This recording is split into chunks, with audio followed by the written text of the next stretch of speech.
Hey, what's up you guys, it's Dorothy and welcome back to my channel. In today's video we're going to go into chapter 24 of One of Us is, not 24, 23, God, right? 23? Yeah, sorry, 23 of One of Us is Back by Karen and McManus, so let's get right into this video. This video may contain sensitive topics and foul language. If you do not wish to continue, I suggest you click off the video now. You have been warned. We are also in part 2 of this book, so let's get right into this. Chapter 23. Addie, Tuesday, July 14th. I take the envelope and hold it up to the light of my vanity mirror.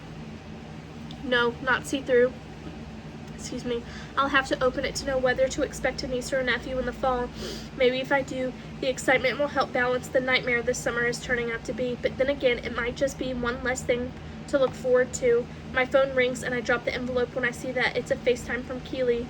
Hi, she says when I pick up, waving from what looks like an oceanfront deck. Stars twinkle behind her as she adds, "Happy 1/3 birthday, Addie." "Thanks," I say, propping the phone up against my mirror.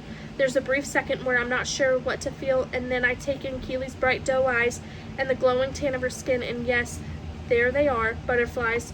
"You look pretty. I miss you," I blurt out, before my lizard brain kicks in and makes me say something like, "How's the weather there?" Keely gives me a huge dimpled grin.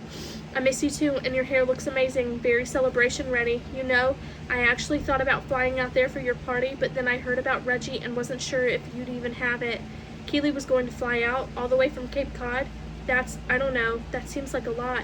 I scrunch down in my chair and say, "It's been way toned down. Nate and I have terrible timing when it comes to these parties. The last one was barely a week after Brandon Weber's death, and now, same thing pretty much with Reggie." Gloom settles over me again, and I tuck the envelope from Ashton's obstetrician back into the top drawer of my vanity. Now is definitely not the time for happy news. It's so awful. "I can't believe Nate and Browen were the ones to find him," Keely says. "That must have been scary. Do the police have any idea who could have done it?" "If they do, they're not telling," I say. "But you know, Bayview, there are always half a dozen people being sketchy at any given moment." "I do know Bayview," Keely sighs. She tilts her head and adds, "And I know you. Be careful, okay? Just focus on getting to Peru.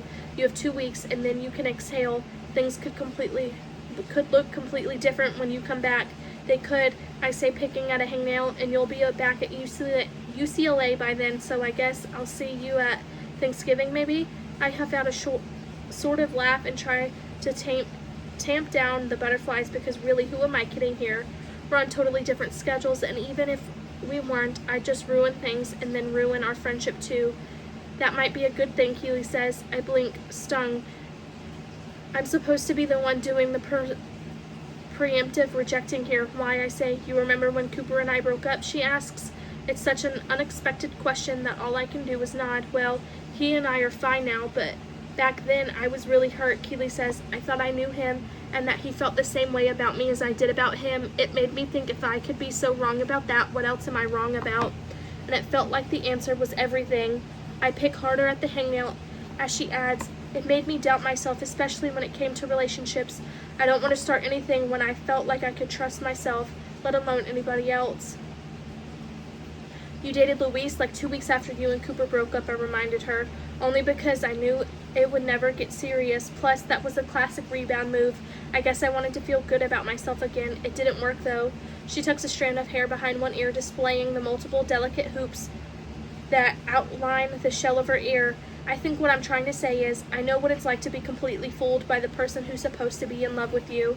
And my person was good. Cooper never meant to hurt me, which is why we were able to stay friends, but it still took a long time for the voices in my head to quiet down.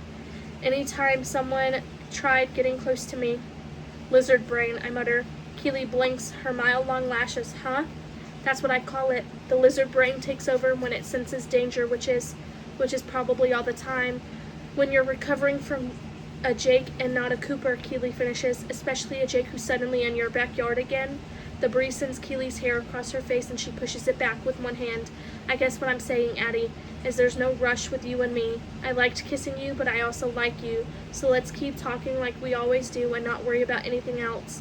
A mischievous smile tugs at her lips. "In other words, you don't have to look terrified when I mention flying out." "I was not terrified," I protest, and she laughs.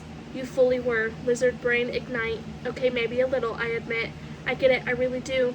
Her gaze moves off screen As she adds, okay, be there in a sec, she turns back to me and says, I have to go. We're playing late night mini golf. Post pictures from the party, okay? It's not so much a party as a murder club debrief now. Still, she says, blowing me a kiss. Put on one of your tiaras and be the queen that you are. You've earned it. I really do miss you, I say, feeling 1,000 times lighter as I blow a kiss back. I know you do, she says, winking before she disconnects. I feel so much better suddenly that I call out a cheerful come in when my mother knocks on the door. She looks confused when she opens it because that's hardly my typical greeting. Usually I just grunt. Your ride is here, Mom says, leaning into my room. What's got you so happy? I was talking to Keely, I say. Oh, Mom says, then she looks more closely at me just as I catch my own face in the mirror. I look giddy, glowing, lit from within, as if the blown kisses I had exchanged with Keely were real. Oh, Mom repeats in a completely different tone. Oh, really? Ugh. I don't want to have this conversation with her. I don't want to hear her. Since when do you like girls, or she's out of your league? It's nothing, I say, grabbing a tube of lip balm from the top of my desk and stuffing it into my pocket. I better not keep Louise waiting.